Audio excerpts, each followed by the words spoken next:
오늘 요셉 시리즈 5번째 시간 저희가 갖도록 하겠습니다. 지난 시간에 이제 6절로 이제 마쳤죠. 6절로 이제 마쳤는데 전화위복이라는 말이 있습니다. 전화위복. 이제 화가 이렇게 바뀌어서 이제 복이 되었다고 하는 말씀이죠. 그래서 요셉에게 적용되는 이제 내용이 이제 되겠습니다. 요셉은 사실 이제 사랑받는 아들이었어요. 사랑받는 아들이었지만 형들의 시기와 미움을 받아서 구덩이에 던져지고 참 이집트의 노예로 팔려가는 그런 아주 그 비참한 현실을 이제 경험하게 되었습니다. 요셉은 노예로 되었지만 그럼에도 불구하고 이렇게 하나님과 함께했고요. 그 형통한 사람이 되었다는 거예요. 그래서 보디발의 집에 감독이 이제 되었다는 겁니다. 노예이면서 이제 감독이 된 것이죠. 그런데 이제 이 6절의 마지막 부분을 보니까 어떻게 끝나냐면 요셉은 용모가 준수하고 잘생겼더라 이렇게 하고 이제 맞춰지고 있습니다. 굉장히 요셉은 흠잡을 데 없는 모습을 보여주고 있는 거예요. 이게 영적으로나 또 이렇게 어떤 재능적인 부분이나 육체적인 그 용모에 있어서도 뒤지지 않는 그런 모습을 이제 보여주고 있습니다. 요셉의 이 탁월함을 보시면 이런 사람을 혹시 사윗감으로 좀 삼고 싶지 않으신가요? 예. 참 믿음도 좋고요. 또 사람들에게도 이렇게 인정받고요. 육체적인 용모도 참 빠지지 않는 그런 모습을 이제 보여주고 있습니다. 오늘날로 얘기하면 뭐 꽃미남, 꽃미남에 해당되는 그런 아마 굉장히 몸도 단단했을 것이고요. 여러 가지로 장점이 많은 모습을 이제 보여주고 있습니다.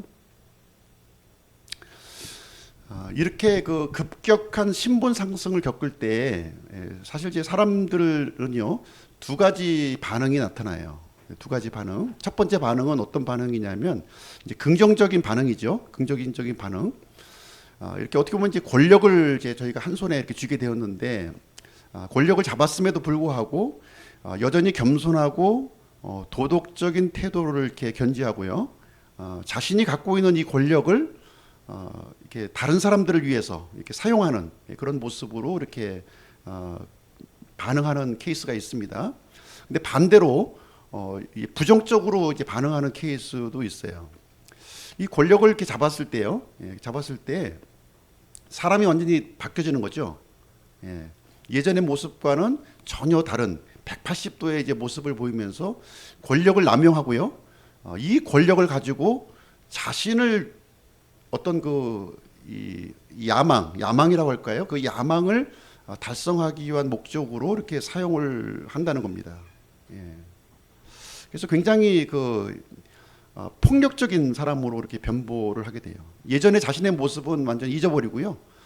굉장히 자신이 갖고 있는 이 권력을 아주 잔혹하게 다른 사람들에게 가혹하게 대하는 그런 모습을 이제 보여줍니다. 그래서 비근한 예로 긍정적인 그런 반응을 보였던 사람으로 이제 아브라함 링컨을 들을 수 있고요. 부정적인 반응을 보였던 사람은 이제 나폴레옹 같은 사람을 이제 우리가 들을 수가 있겠습니다. 그 사람의 그 마음 속에 있는 이 진실된 모습을 이 발견할 수 있는 이 방법이 사실 쉽지는 않아요. 이렇게 겉으로 이렇게 그 위장이 되어 있는 거죠. 위장이 되어 있기 때문에 좋은 모습을 이제 보여주려고 애를 씁니다. 사람들은 그렇기 때문에 진짜 그 사람이 어떤 그 마음을 품고 있는지를 발견하는 것이 사실 쉽지 않습니다. 그래서 요즘에 기업체에서 그 이제 사원들을 채용할 때요. 이 그 신입 사원 그 연수 교육을 굉장히 오랜 시간 합니다. 예전에는 뭐 길어야 한 일주일 정도 이렇게 했는데 지금은 한 달 정도 합숙을 하면서 해요. 합숙까지 하면서 아주 이 면밀하게 그것을 이제 파악을 하게 되는데요. 잠언 27장 21절에 보시면 사람을 칭찬으로 이렇게 시험한다 이렇게 내용이 되어 있어요. 칭찬으로. 그래서 이 고난을 통과하고요, 칭찬을 통과하고 이렇게 유혹을 통과했을 때 그 사람의 그 진실된 모습을 이렇게 우리가 파악을 할 수 있다는 겁니다. 그래서 이 고난을 통과하게 되면요, 본 모습이 드러나게 돼 있어요. 본 모습. 그리고 이 칭찬이라고 하는 것은 어떤 이제 권력이나 이런 그 직분을 주는 것을 얘기하고 있는 것이죠. 이렇게 직분을 주었을 때 그 사람의 이제 본 모습이 그때 이제 드러난다는 것입니다.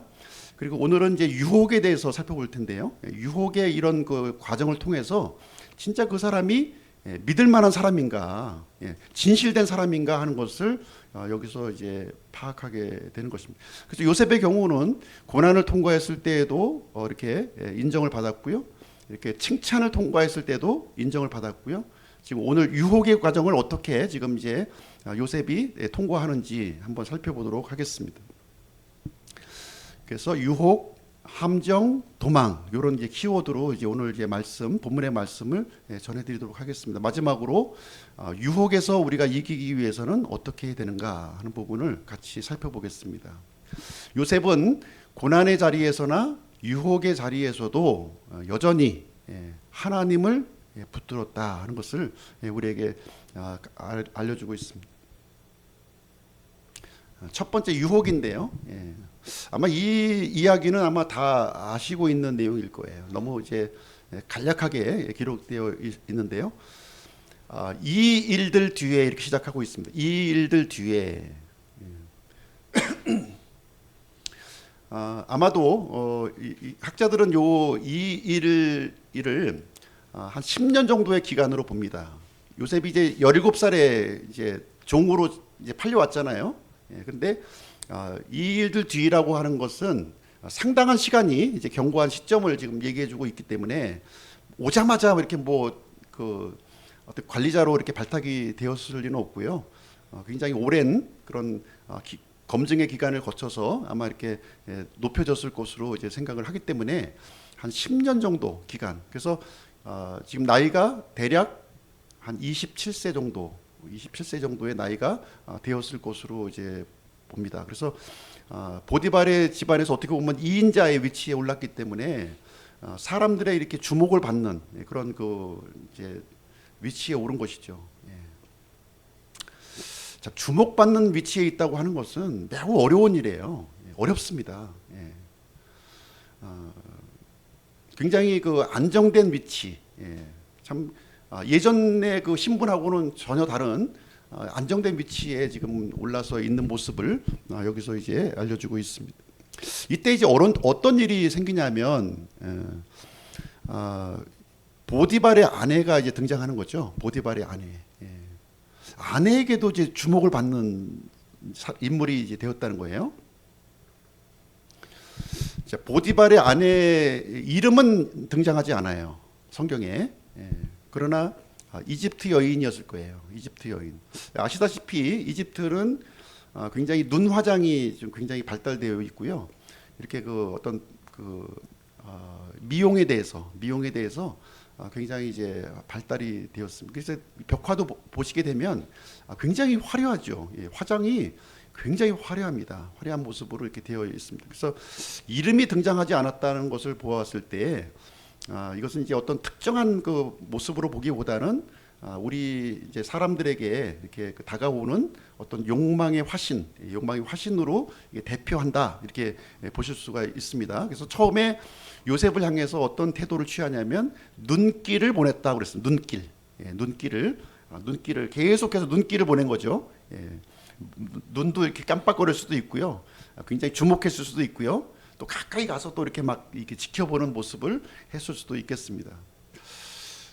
근데 눈길을 굉장히 요 짧은 구절이지만 이 내용을 통해서 보면은 갑자기 눈길을 보내다가 성적인 접근을 지금 시도하는 거예요. 그러니까 이런 모습을 볼 때 이 보디발의 아내가 굉장히 뭐 미모도 굉장히 뛰어났겠지만 굉장히 저돌적인 그런 여인이었구나 하는 것을 볼 수가 있겠습니다. 당시 이집트는요 굉장히 개방적이고 음란한 곳으로 이렇게 밝혀지고 있습니다. 아마 이제 이 여주인이 노예를 이렇게 다루는 방법이 아마 좀 보편적으로 이렇게 있었을 것 같아요. 예. 이때 이제 요셉이 이제 이 그 여주인의 그 노골적인 요구를 어떻게 지금 대처해야 될 것인가, 굉장히 고민이 됐겠죠. 다른 여인도 아니고 주인의 아내예요. 주인의 아내이기 때문에 어떻게 해야 될 것인가, 요구에 응했을 경우도 생각해 볼 수가 있고요. 또 이 요구를 이제 거절하는 그런 케이스도 우리가 좀 생각을 해볼 수가 있는데, 만약에 이 그 여주인의 요구를 수락한다면, 수락한다면 어떻게 될까요? 예. 아마 그 일시적이지만 큰 혜택을 누릴 수가 있었을 거예요. 예. 주인의 신임도 받아요. 그 여주인의 신임도까지 받는다면 어떻게 보면 실질적으로 2인자의 자리였지만 1인자의 자리를 올릴 수 있는, 예. 그 이 보디발의 그 이 아내가 어떤 여인이었을까 하는 것은 성경에 구체적으로 명시는 돼 있지 않습니다. 안 돼 있지만 무시할 수 없는 가문이었을 거예요. 무시할 수 없는 가문의 그 여인이었을 것이다 하는 것입니다. 그래서 이 무시할 수 없는 여인의 어떤 신망을 내가 얻는다면, 보디발의 버금가는 그 권력을, 지금보다 더 나은 권력을 얻을 수도 있는 것이죠. 그런 욕심이 들지 않겠습니까? 그런 욕심이. 만약에 그렇게 했을 경우에 아마 그 성적 놀이개로 전락할 수도 있고요. 또 버려질 수도 있을 것이다. 이렇게 이것을 예단을 해볼 수가 있습니다. 만약에 또 요구를 거절했다면, 당장 불이익을 받겠죠. 노예가 감히 주인의 요구를 거절하는 것은 있을 수도 없는 일이고요. 생명까지도 지금 불안한 그런 상황에 이제 놓여져 있습니다. 어떻게 대처하는 것이 좋을 것인가 하는 것이죠. 이때 요셉의 태도는 거절이었습니다. 거절하는 거였어요. 요셉이 거절하는 태도를 한번 보겠습니다. 그가 거절하고 자기 주인의 아내에게 이르되, 보소서 내 주인이 집에서 내게 무슨 일이 있는지 알지 못하며 또 자기가 소유한 모든 것을 주인이 내 손에 맡겼으므로, 이렇게 하고 있습니다. 주인의 이 주인이 요셉에게 베풀어준 이 신의 있잖아요. 이 신의를 잊지 않았다는 거예요. 잊지 않았다. 요셉의 이 그 대답을 통해서 우리가 볼 수 있는 것은 이 거절을 했는데요. 거절을 했는데 이 거절하는 방식이 굉장히 공손하게, 지혜롭게 이렇게 그 진행된 것을 여기가 이제 볼 수가 있어요. 전후 사정을 지금 설명을 해주고 있습니다. 그래서 우리가 복종과 순종이라는 것을 우리가 좀 이해할 필요가 있는데요. 성경에 보시면 복종이라고 하는 단어가 나옵니다. 복종하라. 위에 있는 권세에 복종하라. 이런 내용이 나오는데요. 이 복종이라고 하는, 이 성경에서 복종이라고 했을 때 우리가 일반적으로 사용하는 이 복종의 의미하고는 좀 달라요. 복종은 무조건 따르는 거 아닙니까? 무조건 내 의사와 상관없이 무조건 따르는 것이 복종이에요. 근데 성경에서 복종이라고 하는 것은 무조건 따르는 것이 아니라요, 이렇게 태도를 얘기할 때가 많아요. 태도. 그래서 뭐 위에 있는 권세에 이렇게 복종하라 이렇게 했을 때는 이 태도를 이렇게 합당한, 권위에 합당한 그 태도를 따르고 안 따르는 건 두 번째 부차적인 문제고요. 합당한 태도를 이제 갖는 것, 그것을 이제 의미하고 있습니다. 반면에 순종이라고 하는 단어가 나오는데요. 순종하라 그러잖아요. 순종하는 것은 실행하는 것을 의미해요. 실행. 그래서 복종은 실행이 아니에요. 실행이 전 단계입니다. 실행하기 전에 상대방의 의견을 존중하고 이렇게 이해하는 것을 의미하고 있습니다. 예. 그러나 순종은 실질적으로 움직이는 것을 얘기합니다. 그래서 우리가 부당한 그 요구를 하잖아요. 국가라든가 어떤 그 직장의 상사라든가 주변의 사람들이 부당한 요구를 할 때 있어요. 그때 우리가 가져야 될 태도는 뭐냐면 복종하는 태도예요. 복종하는 태도를 절대로 잃어버려서는 안 됩니다. 그러나 순종할 때는 우리가 올바른 것에 순종해야 되는 거예요. 부당한 것에 순종하는 것이 아니라 올바른 것에 순종하는 것이다. 그래서 요셉은 여주인의 부당한 지시를 거부했다는 거예요. 실행하기를 거부했다 하는 것을 여기서 이제 말해주고 있습니다. 그 이유를 설명해주고 있는데요. 이유는 두 가지를 얘기해주고 있습니다. 두 가지. 첫 번째는 여주인의 요구를 받아들이는 것은 주인을 대적하는 행위라는 거예요. 당신의 주인을 대적하는 행위다. 그리고 나의 주인을 대적하는 행위라는 것이죠. 두 번째는 하나님께 죄를 짓는 큰 악이다, 이렇게 하고 있습니다. 지금 여기서 우리가 좀 생각해 볼 게, 아브라함 당시요, 요셉의 증조 할아버지가 아브라함이었습니다. 예, 아브라함 때 그 이집트 모습을 한번 좀 우리가 좀 생각해 볼게요. 아브라함이 이제 가나안 땅에 기근이 생겨서요, 이집트로 내려갔습니다. 이집트로 내려가서 자신의 아내를 어떻게 불렀나요? 누이라고 해요. 누이라고 해서 거짓말을 한 거예요. 거짓말. 왜 거짓말했나요? 자기 목숨을 구하기 위해서. 예, 그렇게 한 거예요. 그랬을 때 이 이집트의 그 왕이었던 파라오는 아브라함에게 어떻게 얘기했습니까? 아니, 당신의 아내인 것을 왜 진작 얘기하지 않았냐? 나에게 왜 큰 죄를 짓게 하게 했느냐? 아브라함 당시만 해도요, 이집트 사람들의 이 보편적인 생각이요, 다른 사람의 아내를 취한다고 하는 것은 명백한 불법이고 죄악이라는 걸 알고 있었어요. 근데 지금 좀 시간이 지났죠. 예, 시간이 지난 뒤에 이집트의 모습은 굉장히 바뀐 거예요. 남의 아내를 이렇게 하는 거를 아무렇지 않게 지금 생각하는 그런 시대가 이제 되었다는 것이죠. 그랬을 때 요셉은 단호하게 그것은 주인을 대적하는 행위요, 하나님께 죄를 짓는 큰 악이다 하고서 그 이유를 제시하면서 주인의 요구를 거절하는 것입니다. 그래서 요셉은 지금 이제 다른 기준으로 살고 있었던 거예요. 당시 살아가고 있는 보편적인 세상적인 기준으로 살아가고 있는 것이 아니라 하나님의 백성으로서의 그 기준으로 살고 있었음을 여기서 이제 보여주고 있습니다.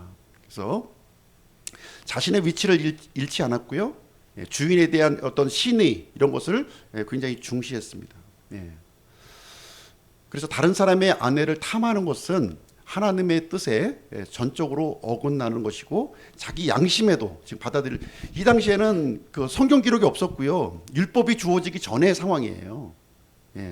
나중에 시내산에서 율법이 주어지지 않습니까? 이 전의 상황이에요. 이 전의 상황에서 지금 요셉의 지금 기준이 어떠한가 하는 것을 우리가 이제 알려주고 있습니다. 그래서 자신이 섬기고 있었던 이 주인 보디발에 대한 이 존중, 주인의 자리를 취하는 것은 명백한 잘못이고, 주인의 아내를 이렇게 관계를 맺는 것은 잘못된 것이다. 지금 이렇게 지금 이제 인식을 하고 있었던 겁니다. 우리가 하나님의 질서 안에 거하는 것은 대단히 중요한 겁니다. 대단히 중요한 거예요. 나의 권위자가 누구인가 하는 것을 아는 것은 굉장히 중요한, 리더에게 굉장히 필요한 영역입니다. 하나님의 질서, 권위를 인정하는, 권위 주인은 잘못된 거죠. 이 권위를 가지고서 부당하게 행사하는 건 잘못된 겁니다. 그러나 하나님께서 허락하신 이 권위는 마땅히 존중해야 되고요, 그 안에서, 권위 안에서 우리가 자유함과 이런 안정된 삶을 우리가 살아갈 수가 있는 것입니다. 모든 창조물에게는 권위가 누구에게 있습니까? 하나님께 있어요. 자녀의 권위는 누굽니까? 부모에게 있는 거예요. 제자의 권위는 누굽니까? 스승님이시고요. 종의 권위는 주인에게 있는 거예요. 그래서 요셉은 이 부분을 분명하게 인식하고 깨닫고 있었다고 하는 사실입니다. 자, 두 번째는 이제 함정인데요. 함정. 그녀가 날마다 요셉에게 말하였으나 그가 그녀의 말에 귀를 기울이지 아니하고 옆에 눕지 아니할 뿐만 아니라 함께 있지도 아니하더라. 요셉의 입장은 아주 단호했습니다. 합당한 이유를 제시했고요, 아주 단호하게 이렇게 했습니다. 그럼에도 불구하고 이 여인은 계속해서 하루도 쉬지 않고 날마다 눈짓과 말짓과 몸짓을 가지고 요셉을 계속해서 유혹을 했습니다. 그러나 요셉은 함께하지도 않았다 하는 것을 말해주고 있습니다. 그래서 우리가 악을 대처하는 자세 세 가지가 있는데요. 세 가지. 성경에서 죄에 대해서는 싸우라 얘기합니다. 죄와 싸우라는 거예요. 그 다음에 마귀에 대해서는 대적하라 이렇게 그래요. 근데 음행에 대해서는 어떤 그 방법을 우리에게 제시하시냐면 피하라는 겁니다. 싸우지도 말고 대적하지도 말고 피하라는 겁니다. 피하라. 그만큼 위험하다는 거죠. 예, 그만큼 위험한 악이라는 것을 여기서 설명해주고 있습니다. 그래서 음행은 굉장히 치명적인 죄예요. 굉장히 치명적인 것입니다. 고린도전서 6장 18절에도 음행을 피하라 이렇게 하고 있습니다. 대적하거나 싸우라고 하지 않아요. 피해야 될 겁니다. 음행은 반드시 피해야 됩니다. 마치 음행은 불과 같다는 거, 불. 예. 손이 대지 않기 위해서는 이 불에 갖다 대시면 안 되는 거예요. 불을 피해야 되는 거죠. 예, 피해야 되는 겁니다. 예. 그래서 음행은 단 한 번도 안 돼요. 단 한 번도. 예, 몸에 새겨지는 죄라는 거예요. 몸에 새겨지는 죄다. 네. 주홍글 씨라는 아마 그 책도 이제 아마 보셨을 텐데,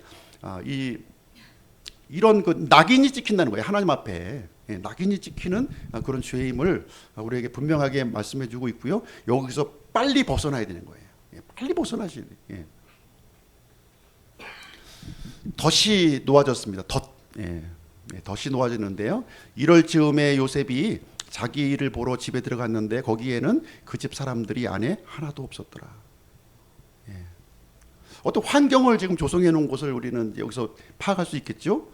요셉은 늘 하던 대로 자신이 맡겨진 일들을 신실하게 책임감 있게 감당을 했습니다. 예. 하나님 앞에서 일한 거예요. 비록 보디발의 그 어떤 종으로 지금 신분이었지만 하나님 앞에서 일하는 그런 사람이었습니다. 요셉의 집무실인데요. 이 요셉의 집무실이 두 사람만의 공간이 이제 형성이 된 거예요. 두 사람만의 공간. 갑자기 여주인이 맞이한 거예요. 여주인이 자기 집처럼 여주인이 딱 맞이하고 있어요. 평소와 달랐습니다. 주변에 자신을 도와서 이렇게 일할 수 있는 사람들이 많이 있었는데요. 한 사람도 보이지 않았어요. 단 둘만의 이 시간이 형성이 이제 되었다는 겁니다. 이때 요셉의 태도는 도망했다는 거예요. 도망. 그녀가 그의 옷을 잡고 이르되 나와 함께 눕자 하므로 그가 자기 옷을 그녀의 손에 버려둔 채 도망하여 나가매. 도망쳤습니다. 옷을 잡고 옷을 버려둔 채 도망했다. 36개. 그러니까 이 음행의 죄에 대해서는요, 36개 줄행랑이 최고의 그 전략이라는 거예요. 최고의 전략. 어떻게 좀 내가 이걸 극복해봐야지. 나는 이 음행의 죄에서 절대로 나는 넘어가지 않을 거예요. 이거는 하나님 말씀을 거부하는 거예요. 하나님 말씀은 분명하게 도망하라는 거. 도망. 최선의 방법입니다. 도망해야 됩니다. 거기 머물러 있으면 안 되는 거예요.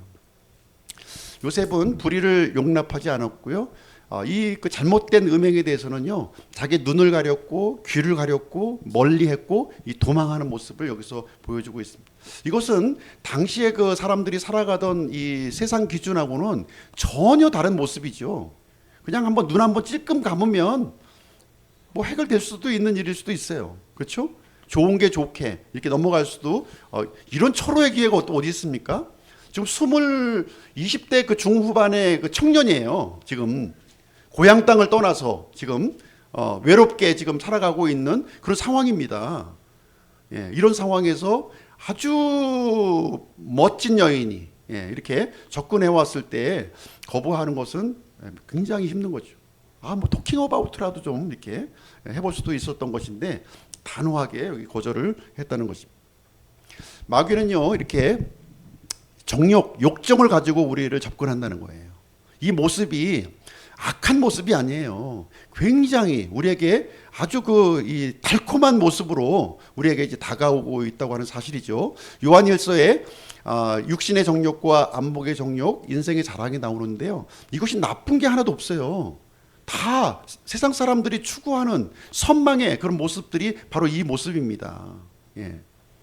그래서 이 정욕, 영어로 lust인데요. lust라고 하는 desire이라는 것은 이제 욕망이죠. 욕망. 우리는 욕망은 좀 있어야 돼요. 욕망을 통해서 발전도 되고 뭔가 개선이 이루어집니다. 그러나 여기서 얘기하는 그 정욕은 일반적인 욕망이 아니라 lust를 얘기하고 있습니다. lust는요, 이 부패한 욕망이에요. 부패한 욕망, 잘못된 욕망, 빗나간 욕망을 얘기하고 있습니다. 이것은 하나님에게서 온 것이 아니다. 지금 얘기를 해주고 있는 거예요. 세상에서 온 것이고 마귀가 지금 심어주고 있는 것이다. 예. 이 달콤한 유혹을 말씀에 기초하지 않고 있지 않으면 우리는 여기에 넘어갈 수밖에 없습니다. 근데 이 마귀의 전략은요, 창세기 그 3장부터 지금 이제 지금까지 변함이 없어요. 이 전략은 너무 쉽죠. 마귀의 전략은 너무 쉬워요. 뻔한 전략이에요. 근데 계속해서 사람들은 이 전략에 넘어가는 거예요. 예. 그 마귀가 제시하는 것은 마치 이 등잔불과 같은 거예요. 등잔불. 예. 이 나방들이요, 예. 자기가 타 죽을 줄 모르면서 계속해서 날라옵니다. 분명히 타 죽어요. 근데 그 불빛을 보고 날아가는 거예요. 그래서 마귀는 그것을 가지고 우리를 공략을 하고 있다는 것입니다. 똑같은 패턴이 지금 이루어지고 있어요. 창세기 3장 선악과를 통해서도 먹음직, 보암직, 탐스러움으로 우리 첫 인류를 이제 공략을 했고요. 그리고 사람의 몸을 입고 오신 예수님께도 똑같은 방법으로 이렇게 지금 이제 공략을 했습니다. 그리고 요한일서 2장에서도 이것을 구체적으로 육신의 정욕, 안목의 정욕, 인생의 자랑이다. 이것은 하나님으로부터 온 것이 아니라 이 세상으로부터 온 것이라고 하는 사실을 말해주고 있습니다. 나에게 선악과는 무엇인가요? 하나님과의 관계를 이렇게 파탄시키는 이 선악과, 사람마다 다르게 올 수 있어요. 다른 방식으로 굉장히 약한 모습으로 어떤 사람에게는 여자에게 오고요, 어떤 사람에게는 돈으로 오고요, 어떤 사람에게는 취미로 오고요, 예, 어떤 사람에게는 이렇게 다양한 모습으로 옵니다. 근데 그 본질적인 것은 세 가지로 딱 압축되는 거예요. 육신의 정욕, 안목의 정욕, 인생의 자랑. 그거로 다가온다 하는 것입니다. 하나님과의 관계를 파탄시키는 것인지를 우리가 영적인 분별력을 가지고 볼 수 있어야 된다는 것입니다. 근데 문제는 이 버려진 옷이라는 거예요. 버려진 옷. 예. 그래서 요셉이 도망하면서 자기 옷을 남겨둔 채 도망한 겁니다. 이것이 이제 문제가 되는 거죠, 지금. 그래서 이제 이 여주인은요, 요셉을 무너뜨릴 더 사악한 계획을 세우게 됩니다. 머리가 너무 비상해요. 예, 굉장히 머리가 아주 악한 그 계획으로는 굉장히 빨리빨리 돌아가는 이 모습을 볼 수 있는데요. 처음에는 요셉을 집착했죠. 예, 굉장히 집착한 거예요. 근데 그것이 좌절됐어요. 좌절되는 순간 무엇으로 바뀝니까? 이것이 적대적인 감정으로 바뀌는 겁니다. 그전에는 너무 자기 있는 거 없는 거 다 주려고 하는 마음을 가졌어요. 근데 그것이 무산되는 순간 완전히 적대적인 모습으로, 아주 사나운 모습으로 이제 바뀌어지게 되는 것입니다. 자, 거짓 증인들을 모으는데요. 거짓 증인들을 모읍니다. 소리소리 질러가지고 이제 주변에 있는 사람들을 다 끌어모이는 거예요. 다 끌어모여서 있지도 않은 사실을 지금 이제 이 사람들에게 증언을 합니다. 감히 노예가 주인을 겁탈하려고 했다고 하는 것이죠. 강간 미수범으로 이렇게 몰아가기 시작을 했습니다. 그랬을 때요, 거기에 수많은 그 종들이 있었을 거잖아요. 요셉의 모습을 거의 7년에서 10년 가까이 지켜보았을 거예요. 요셉이 어떤 사람인지 다 알고 있었을 거예요. 예. 그런데 아무도 요셉 편에 서지 않았다는 거죠.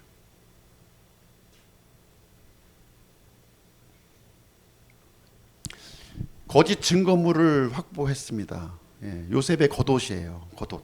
예. 자기 주인이 집으로 올 때까지 그의 옷을 자기 곁에 두니라. 결정적인 증거물이잖아요. 예, 증인도 확보됐어요. 결정적인 증거물도 확보가 됐습니다. 예, 이거는 이제 강간 미수범으로, 요셉의 증언이 필요합니까? 안 필요합니까? 요셉의 증언이 필요 없어요. 예, 필요 없습니다. 지금 오늘날의 법도 그래요. 지금 성추행을 했을 때요, 성추행을 한 가해자의 의견은 중요하지 않아요. 받는 사람이 성적 수치감을 느꼈냐 안 느꼈냐, 이것이 중요한 거거든요. 그래서 이것을 정확하게 간파하고요, 그것을 이제 요셉에게 적용을 시킨 것입니다. 참 놀랍죠. 예. 꼼짝없이 요셉은 이 거짓 고소에 휘말리게 되었습니다. 17절 말씀인데요. 그녀가 이 말들로 그에게 말하여 이르되 당신이 우리에게 데려온 히브리 종이 나를 희롱하려고 내게로 들어오기에. 지금 이제 이 남편이 들어왔겠죠. 남편은 지금 어떤 사람입니까? 지금으로 얘기하면 경호실장이었어요. 경호실장. 파라오를 최측근에서 보호하는 그런 임무를 가졌던 사람이었고요. 그래서 이제 저녁에 이 보디발이 이제 들어왔는데 이 얘기를 하는 겁니다. 히브리 종이, 당신이 데려온 히브리 종 얘기하죠. 이 모든 원인은 누구예요? 요셉이 아니라 당신이 문제가 있다는 거예요. 지금 이제 이 화법이요. 이 화법이 지금 요셉에게 지금 맞춰져 있긴 하지만 실질적으로 이 보디발의 부인은 누구에게 불만이 있었던 거예요? 보디발에게 불만이 있었던 겁니다. 이 모든 게 당신 때문이야. 당신 때문에 다 일어난 사건이야 하는 것을 지금 이제 얘기해주고 있고요. 이 히브리 종이 이렇게 지금 했고 거짓 증인과 거짓 증거물 이것이 이렇게 지금 눈앞에 있다고 하는 것을 보여주고 있습니다. 꼼짝없이 요셉은요 여기서 벗어날 수 없는 이런 또 다른 구덩이에 지금 이제 빠지게 되었습니다.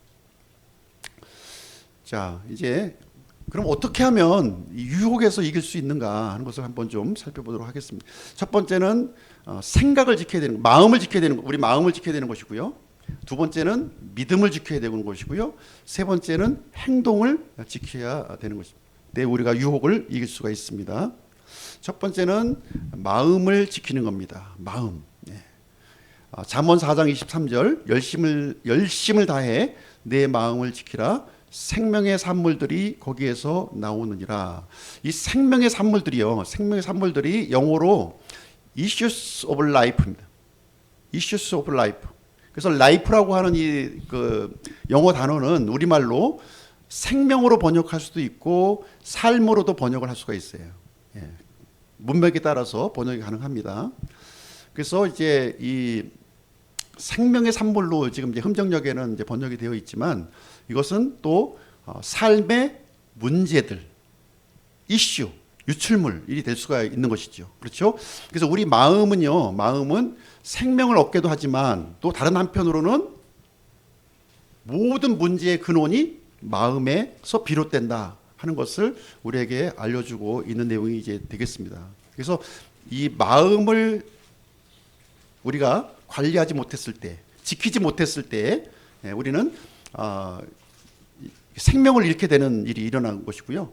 그러나 마음을 잘 지키면요, 우리는 또 생명을 얻을 수 있게 된다는 것입니다. 마틴 루터가 한 말입니다. 새가 내 머리 위를 날아가는 것은 막을 수 없다. 하지만 새가 내 머리 위에 둥지를 틀지 않게 할 수는 있다는 것입니다. 새가 날아가는 거 우리가 막을 수 없잖아요. 그렇죠? 새도 자유가 있는데. 그러나 그 새가 내 머리 위에 둥지를 트는 것은요, 우리가 거부할 수 있다는 말씀이 이제 되겠습니다. 그래서 마귀는 우리의 생각을 항상 공격하는 거예요. 부정적인 생각을 집어넣고요.